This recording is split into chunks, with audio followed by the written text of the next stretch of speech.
नमस्कार मंडळी. तर आज मी बनवणार आहे गवारची भाजी. गवारची भाजी मी आता गवार स्वच्छ करून घेतले आणि चांगली धुवून वगैरे घेतले. नंतर मी आता हिला एक फोडणी देणार आहे.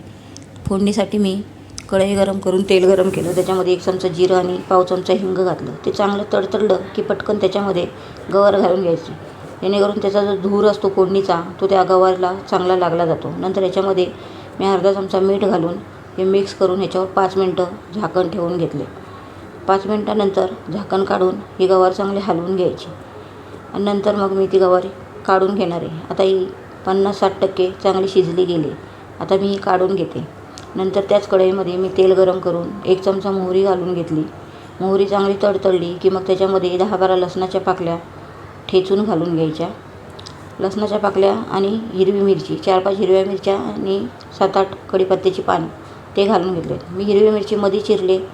तुम्ही वाटलं तर त्याची बारीक तुकडे करूनही घालू शकता. नंतर त्याच्यामध्ये 2 छोटे कांदे मी चिरून घेतलेत, ते घालून घेणार आहे. कांदाही थोडा बारीकच चिरून घ्यायचा, कारण की गवार आपली 50% शिजलेली असते. नंतर हा कांदा चांगला परतून घ्यायचा. कांदा परतत्यावेळी त्याच्यामध्ये चवीनुसार मीठ घालून घ्यायचं. मीठ घालून झाल्यानंतर हा कांदा गुलाबी रंगावर येईपर्यंत चांगला परतून घ्यायचा. कांदा परतल्यानंतर त्याच्यामध्ये आता मी मसाले घालून घेणार. मी 1-1.5 चमचा त्याच्यामध्ये धना पावडर घातली, अर्धा चमचा हळद, अर्धा चमचा गरम मसाला आणि अर्धा पाव चमचा एवढं लाल मसाला घालून घेणार आहे. कारण की याच्यामध्ये हिरव्या मिरच्याही घातल्यात, म्हणून मी मसाला कमीच वापरते. तुम्ही तुमच्या चवीनुसार घालू शकता.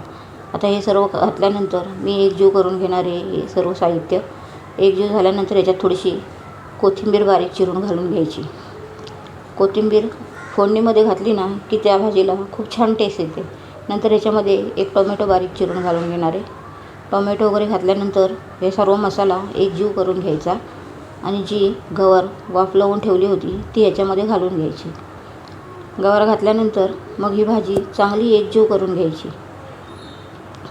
भाजी एकजीव करून झाल्यानंतर याच्यावर मी आता 2 मिनटं झाकण ठेवून घेणार आहे.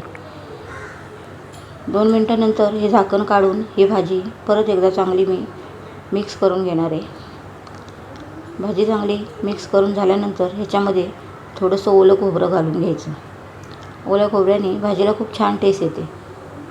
तुम्ही दाण्याचं कूटही घालू शकता, पण मी ह्याच्यामध्ये ओलं खोबरं घातलं, खूप छान लागते. ओलं खोबरं घातल्यानंतर भाजी मिक्स करून घ्यायची आणि 1 मिनिटभर परत झाकण ठेवायचं आणि मग तयार झाली टिफिनसाठी ही भाजी. अगदी 15 मिनटात होते.